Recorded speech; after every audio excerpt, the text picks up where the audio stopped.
Hey guys, welcome back. Today we're working on the rear end. I finally got a solution for our backing plates for the brakes on this rear end for the Nova. So it wasn't the solution that I was expecting. Bad news is they didn't work. So let me take you over here and I'll show you what they look like. So this is the plate that came, the plates that came. I actually came with two of these guys, and I modified one to create a pattern, if you will. But so this is what came, and it would work out great if they were about 3 times as thick. These are only about, man, these are an 1/8 inch thick, maybe. I was expecting these to be, you know, a 1/4 inch or even slightly thicker than that. We didn't get there, so I can't use them. But what I could do, and I've done it on this one, is kind of cut out this raised portion that would be where the actual tube would fit through or fit in. I've cut out this raised portion because my axle tubes are actually bigger than this. They're about 2 3/4 inch thick, maybe 2.5 to 2 3/4, somewhere in there. I think they're actually 2.5. But what I've done is I've actually cut this one off to give me that 2.5 inch space. Now it's a rough cut, but it gets me really close. At least it gets me a pattern, a flat pattern I can put down. I bought some bar stock. This is 3/8 thick, 1018 higher strength steel bar stock. So not your typical stuff that you'd buy at Home Depot. I got this at Metal Supermarkets. I had to order it. Ordered a 4-inch by 24-inch piece, 3/8 inch thick, 1018 carbon steel stock, bar stock. And that's what I'm going to make my plates out of. I wanted something that's going to be really strong, really sturdy. I don't want it to shift or move around in the rear end, and that's kind of what we had to come up with to make that happen. Now, you don't have to have 3/8 inch thick stuff to do this. You can definitely do it with probably 1/4 inch thick stuff. They just didn't have any 1/4 inch there, and I thought, well, thicker the better for this particular application because I don't want it to move. I want it to be super secure, super strong. So that's what we're using here. And I basically fabricated up my own plates using these patterns.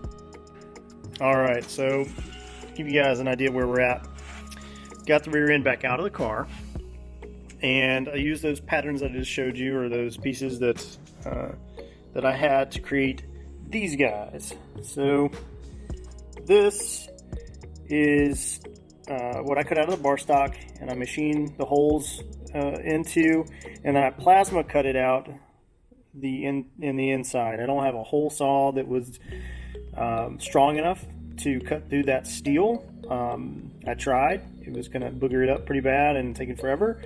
So I tried a couple different things, and it came up with the plasma cutter being the best option. So plasma cutter doesn't cut the cleanest, as you can see. They're not the cleanest cut through, but the hole is where it needs to be, in the right location. Everything will work just fine for what we need. I've tested our brackets, so the disc brake brackets that'll go on this piece, and they're going to bolt up just fine. Looks perfect. So they're going to work out just fine, and it's probably going to be stronger than, you know, anything I could have bought. You know, honestly, I know they're going to be stronger than anything the factory would have produced. So they'll work out just fine. Now, it took a little bit of time to do that. I didn't actually show that process because it was a little tedious. So this was my original pattern to try and cut, and you can see my markings. I started drilling. This stuff is pretty tough,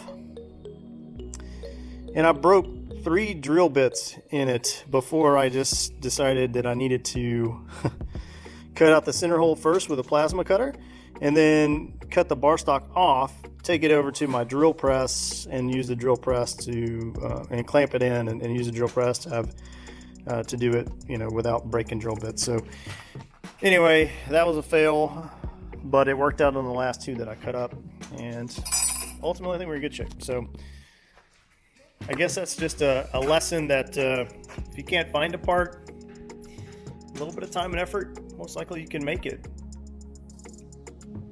Okay, back over here at the rear end. We've got our brackets kind of mounted up on the rear end, and I've got these welding magnets holding it in place, perfectly aligned with where we need to mount these guys. So I've got calibrated level or angle finder, and you can see it zeroed out right here. We're perfectly flat. There's no angle in that. The rear end is set at a perfect 5-degree tilt forward, and that is exactly the same tilt that the original bracket, the rear end, it tilted at 5 degrees, the bracket zeroed out. It's the exact same bracket location we would find in the original rear end. At least that's what mine was, so I'm going back to what it was originally. Alright, so I've gone around with my caliper gauge and I have checked to make sure that I'm exactly 3 inches spacing from in flange to the in flange on the inside. So the axle flange and the brake flange, exactly 3 inches all the way around. Multiple points on here. So double, triple, quadruple check that. And at this point I think we are good to put a few tacks in. So we're going to do a quadrant tack somewhere around this area. I'll turn it over, do one on the back side, one over here, one over there. We'll double, triple check again to make sure we haven't moved the flange. Once that all looks good, I'll make sure we got enough beef on those welds so I can check that caliper mounting bracket. And if all that lines up good, we put everything on together and it looks good, I think we're good from this side. We'll repeat on the other side, and that should take care of our brake brackets.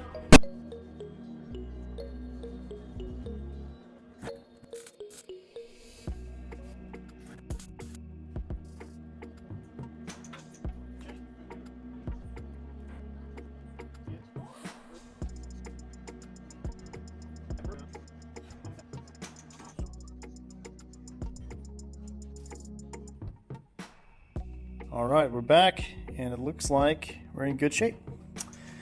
This is the one we did previously, and here's the other side. I got it tacked in and mounted up, and it looks really good.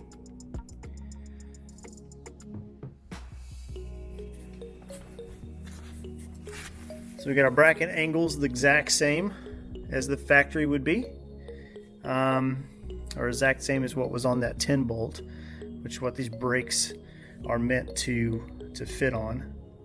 So yeah, it looks fantastic. It's exactly what we needed. Looks like we have good clearance from the brake pads. We're almost dead center. I've got them pushed in a little bit, but I don't know if you can see that. The gap in between here and the brake pad and the rotor, and the gap on this side, brake pad rotor, is perfectly centered on both sides. That's what you're going for there. The next thing to do is to go back and finish welding these brackets. Right now they're tacked in, via quadrants, if you will. So there's a good hold on it, but need to finish weld those and then get ready to mount our actual spring perches that are going to go here. So that's next. All right, we're back. We went ahead and welded our flanges on all the way around, both sides. Did kind of a quadrant at a time, alternating from one side to the other, this side to this side, on both sides to keep warping down to a minimum. These are the actual flanges that are the leaf spring flanges that are going to go on next. So it worked out really well. Our positioning for this flange on the axle allowed us to slide the leaf spring flange right down next to it, and we didn't actually have to bend or do anything crazy here to get that positioning correct. So it slides right down next to it. Basically no gap. I think I have about 1/8 of an inch gap on each side between the flange and this brake bracket. So that's perfect. We just got to, tack these in place, Got a few things I have to do to these guys. I've got to cut a hole right here so we can access the bracket for the brake. That bolt, it'll go in through this side and then bolt, the nut will be on this side, but I can't get to it right here because of the flange, so I'm going to cut out a hole to access that. And then the other two, the top two, are open, so no issues. Yeah, and I've kind of got these things already staged up there, checking the positioning to make sure everything's going to fit correctly and align right. And then I pulled a line from the center of this flange to the center of the other flange to make sure they were exactly the right length for the flanges, so they will mount to the factory leaf springs correctly, and we look good there. So it's all mocked up, and this is exactly where we're going to need to put it to tack it back in. Yeah, so we're looking really good. I am going to have to go ahead and put my studs, the two outside studs, in before I put this on finally and weld. Otherwise I won't be able to get to them because those flanges are going to keep me from being able to access. So I'll do that. I will also, like I said, drill this hole out. I kind of got the approximate placement for that hole right here. I'm going to drill it out a little bit more exaggerated so I have plenty of room. And then we will mock these things back up just like this. Make sure that we're perfectly level at the rear end, perfectly level with these, and tack them in place. Double check and then weld them up. Alright, here's the final product. Leaf spring flanges have been mounted, and I've got them welded in place here. Now this is not final welded, but I've got a heavy tack on each side, and I've got on this side also heavy tacks. So heavy enough that I can put it underneath the car and mount it up, and just double, triple check that I've got everything in alignment. Everything's nice and square. So I'm going to double check everything before I finalize those brackets in there, because they're kind of like the quintessential piece that's going to make sure this thing tracks straight going down the road. So if those brackets are off a little bit, you know, I don't want that kind of cattywampus driving position or whatever. So you look, if these are off, they're off 20 thousandths or something. I mean, it's tiny.